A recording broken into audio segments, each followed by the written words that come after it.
မော်ကြောက်တုံးရဲ့ကျိန်စာ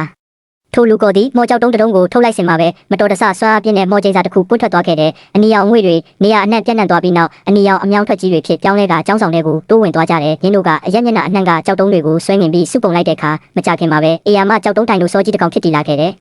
ဒိုင်နိုဆောကြီးရဲ့တခုတည်းသောပြစ်မှတ်ကထိုမော်ကြောက်တုံးပါပဲအကိုဖြစ်သူကတားရဲကြီးရဲ့အာယုံကိုလွှဲဖို့အတွက်ကားရှိမီခွက်တစ်ခုကိုမော်ကြောက်တုံးတစ်ခုလိုလွှတ်ပစ်လိုက်ပြီးညီဖြစ်သူကတော့အစစ်အမှန်ကြောက်တုံးကိုကင်ပြီးအသက်လူပြေးခဲ့တယ်မိမိလှည့်စားခံလိုက်ရမှန်းသိသွားတဲ့ဒိုင်နိုဆောကြီးဟာဒေါသအမျက်ချောင်းချောင်းထွက်ကအကိုဖြစ်သူစီကိုမီးလုံးတစ်လုံးနဲ့လှမ်းထုလိုက်တော့တယ်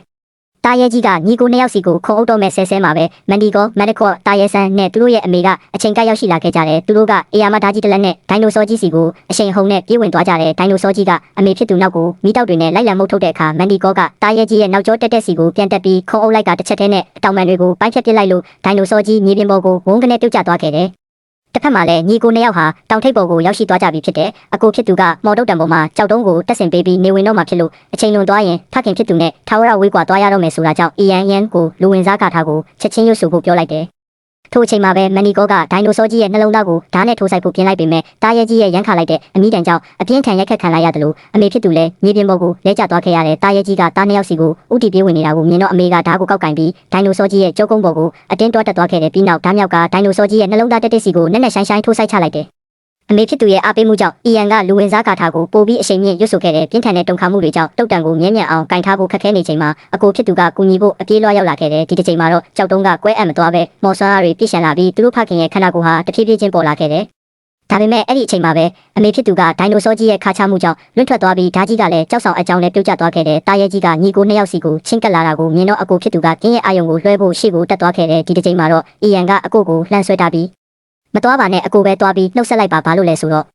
ကျွန်တော်ကိုအမြဲကယူဆိုင်ပေးပြီးကျွန်တော်မလုပ်နိုင်ဘူးထင်တဲ့အရာတွေကိုလုပ်နိုင်အောင်တွန်းအားပေးခဲ့တဲ့သူတယောက်ရှိခဲ့လို့ပါကျွန်တော်မှအဖေဆိုတာမရှိခဲ့ဘူးပေမဲ့ကျွန်တော်နားမှာအကိုအမြဲရှိနေပေးခဲ့တာပဲလို့ပြောလိုက်တယ်သူကဂါထာကိုအဆုံးသတ်နိုင်ဖို့အကိုကိုအခွင့်အရေးပေးခဲ့ပြီးမိမိကိုယ်တိုင်ပဲဘလူးကြီးကိုတားဆီးဖို့ရှေ့ထွက်ခဲ့တယ်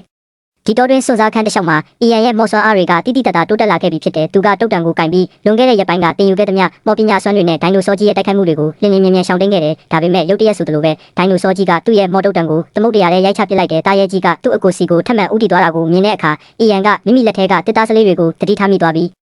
ချက်ချင်းပဲကြီးထွားစေတဲ့မော်ကာထာကိုရွတ်ဆိုလိုက်တဲ့အခါတစ်သားစလေးတွေကမော်တုတ်တံအတစ်တစ်ချောင်းဖြစ်ချက်ချင်းကြီးထွားလာခဲ့တယ်ပြီးနောက်သူကဓာကြီးကိုမော်ဆွမ်းအားနဲ့ထိန်းချုပ်ပြီးဒိုင်နိုဆောကြီးရဲ့နှလုံးသားကိုထိုးဆိုင်လိုက်တဲ့အခါမှာတော့ကျင်းစာကြီးဟာနောက်ဆုံးမှပြက်ပြက်သွားခဲ့ရပါတော့တယ်